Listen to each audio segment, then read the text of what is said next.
Okay, hopefully you have finished the first video from this section and the handout, so you have been working on evaluating the integral by using the summation properties that we had in section 5.1. Now, the good news is we don't have to keep that up forever. There is an easier approach that can be done to evaluate these problems. So that's what we're looking at today, the properties of these definite integrals. Now I'm going to give you several properties that you need to write down in your notes, so you will have to pause this video occasionally to make sure you get everything written down. The first two properties that we have tells us if we have an integral from a to b, if you would like to flip those limits, let's say this was from -3 to 4 and for some reason you wanted to go from 4 to -3. You can flip your upper and lower limits just by making a negative in front of your integral. In other words, that allows you to go backwards. And all that does is change the sign of your final answer. The second property, if you are evaluating and your starting and stopping point are the same, that's talking about the area under a curve. Okay, and if I want to start here and end here, then I haven't gone anywhere. There's absolutely no area at all, and so that area or that integral is equal to 0. So if your starting and stopping points are the same, it's just 0. The huge property though, the great thing that you want today, is if you have an integral, then to evaluate this integral, all you have to do is take the antiderivative, so that's what g represents, and evaluate it at these limits. So you do the antiderivative at your ending point minus the antiderivative at your beginning point. And that gives you the true area under these curves. What we found when we did the limit as n approaches infinity, at the sum from I equals 1 to n, of that whole thing. But this is a much faster way to get to that answer. So again, pause this, make sure you have that written down. So here is our first example. I am going to evaluate the antiderivative of x squared. Now when we've done that in the past, we said, okay, that means you add 1 to your power, and so you put a 1/3 in front, and then we need a plus c on the end. However, the plus c is when it's an indefinite integral. If you don't have limits right here, you have to have the plus c.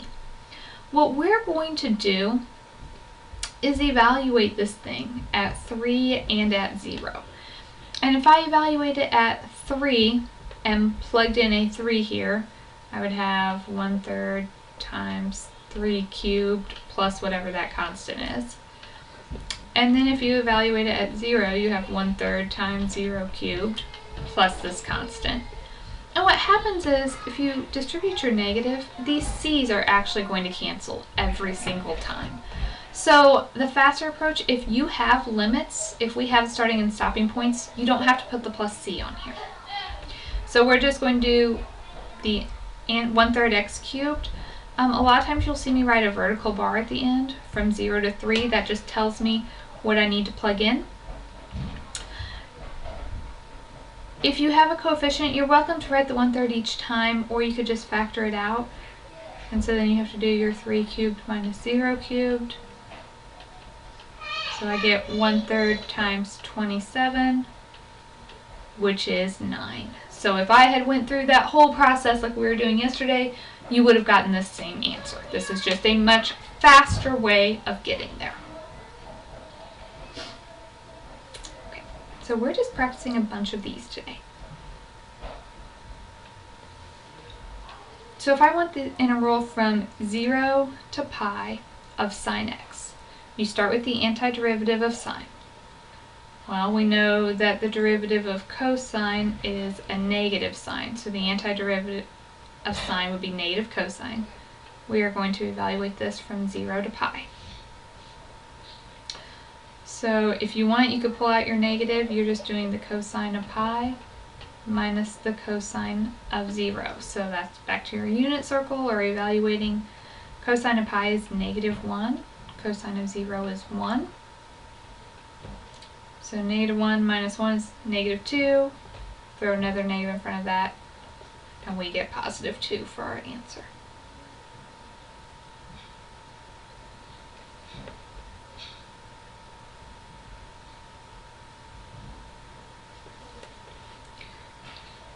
Integral from 0 to 2 of x to the 5th times x minus 4 squared.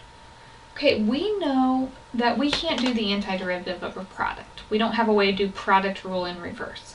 So I need to simplify this first. If you took x to the 4th and squared it, that means write it twice in FOIL. So you get x squared minus 8x plus 16. Distribute your x to the 5th, so that's x to the 7th minus 8x to the 6th plus 16x to the 5th. So always simplify first.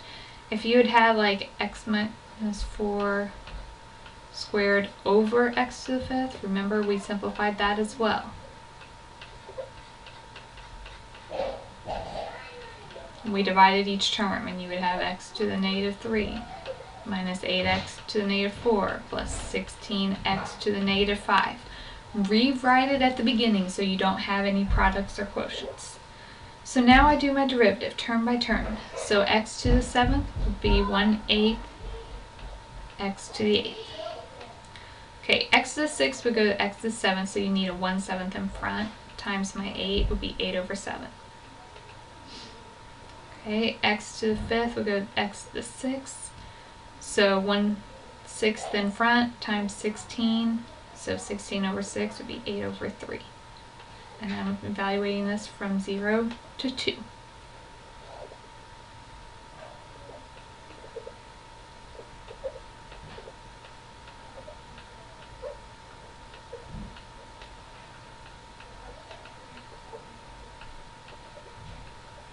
So you plug in a 2. If you plug in a 0 for all of this, you just get 0 minus 0 plus 0. So grab your calculator, evaluate this.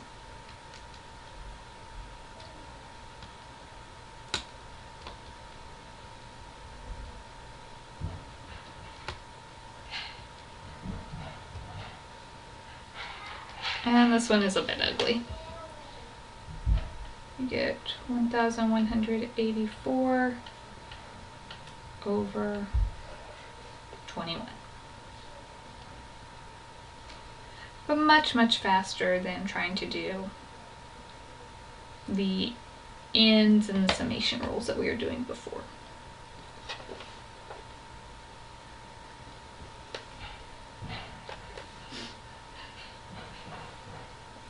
Right, the integral from 1 to 9 of 2x minus x to the negative 1/2 minus 3.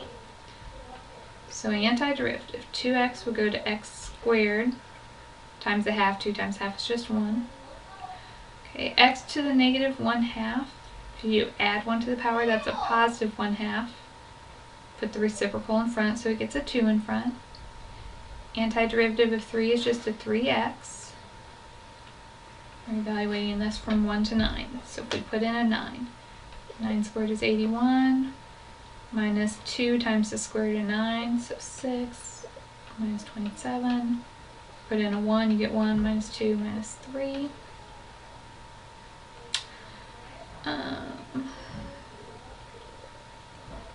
So 48 minus negative 4, and we get a 52.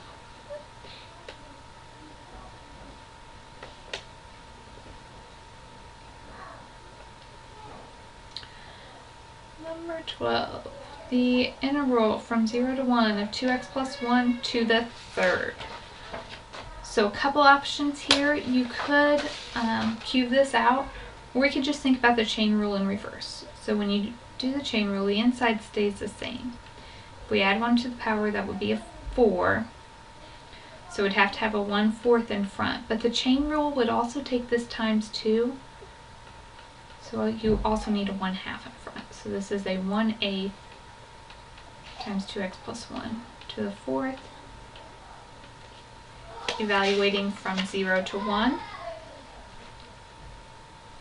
Okay, so if you plug in a 1, 2 times 1 is 2, plus 1 is 3. And you could pull out that 1/8 if you wanted. Minus, if you put in a 0, you get 1 to the 4th. So 81 minus 1 is 80, times 1/8 is 10.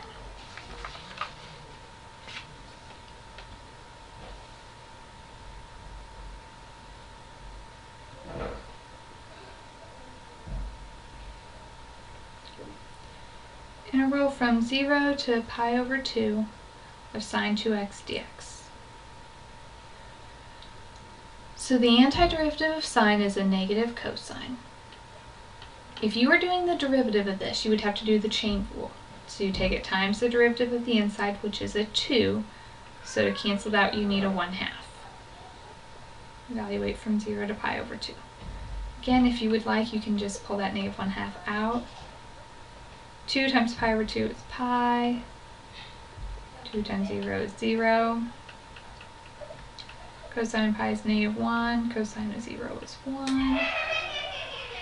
And you get a positive 1 for the answer.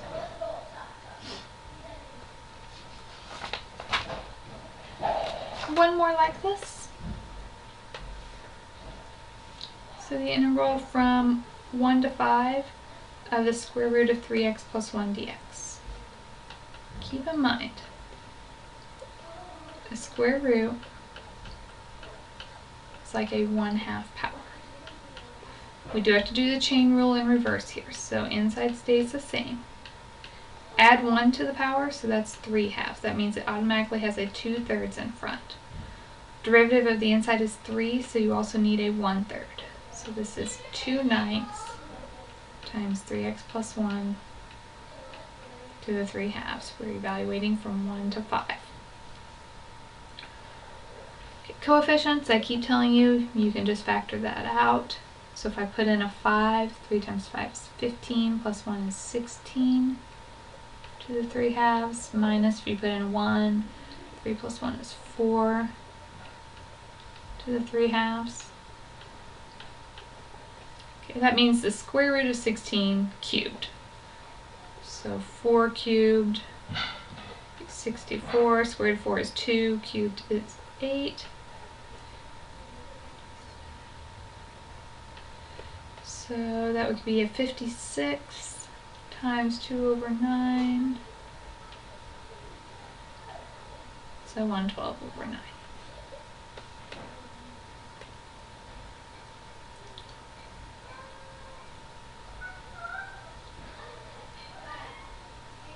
Okay. So the last things that I want to mention here,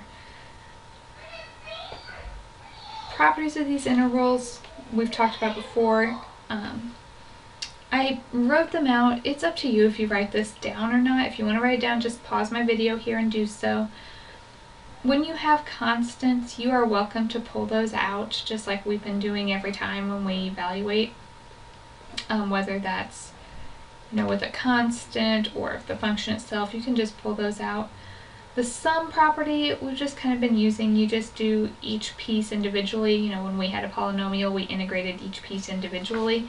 So you probably don't necessarily need to write this down. The property that you may want to jot down is sometimes you might need to break it up. If you have an integral from a to b of a function, then you could stop at some point in the middle. If c is in between a and b, you could integrate from a to c, integrate from c to b, and add those two together. So again, just pause this if you want to jot it down. The place where we are going to use that is when we're talking about absolute values.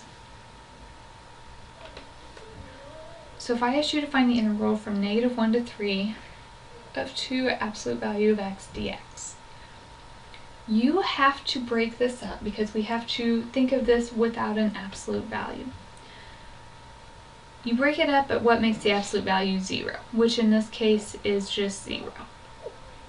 So I'm going to go from -1 to 0 and from 0 to 3. If this were like to absolute value of x plus 3, then you would have to break it up at -3. If it were 2 minus x, just set that inside equal to 0. So you would break your interval up at 2. You go -1 to 2 and 2 to 3. If we think about our absolute values, if I'm putting in a number between -1 and 0, so I'm putting in a negative, the absolute value does the opposite of it. So I am going to have to do the opposite of 2x, dx, if I'm putting in a negative number. If I'm going from 0 to 3, I'm putting in a positive, the absolute value doesn't change it, so that's just a regular 2x dx. So I will evaluate each of these separately. Antiderivative of -2x will be a -x squared. Antiderivative of 2x is positive x squared. And you can pull out the negative if you want. If you put in a 0, that's just 0 minus -1 squared is 1. 3 squared is 9 minus 0 squared is 0. So you get 1 plus 9, which is 10.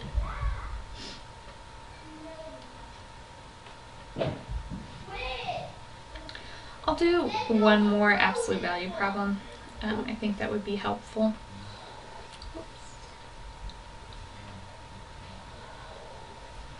So if we said I wanted to find the integral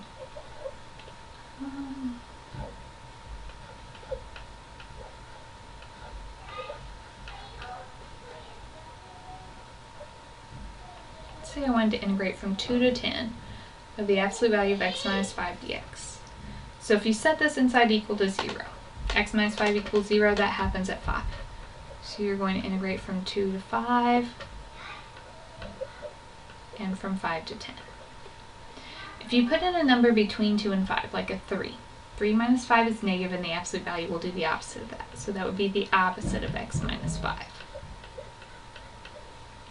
If you put in something between 5 and 10, like a 6, 6 minus 5 is positive, so the absolute value doesn't change it.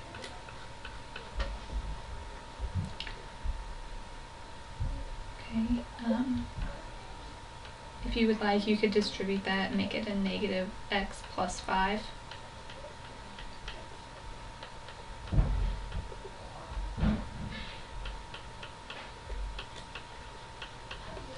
So antiderivative of negative x would be negative 1/2 x squared. Antiderivative of 5 would be 5x. Evaluating that from 2 to 5. Over here, antiderivative of x would be 1/2 x squared minus 5x. Evaluate from 5 to 10. So if you put in 5, 5 squared is 25, so negative 25 over 2 plus 25 minus, if you put in a 2, 2 squared is 4 times negative 1/2, negative 2 plus 10. Put in a 10, 10 squared is 100 times 1/2 is 50 minus 50. Minus, if you put in a 5, 25 over 2 minus 25. Okay, and of course, if you need to, you could use a calculator here. You know, on a test or quiz, that would give you nicer problems. So this is 25 over 2 minus 8 plus 25 over 2. So you get 25 minus 8, or 17, for your answer. Okay, this is the end of section 2. So there is a handout. This is again spread out for 2 days, so this should take you to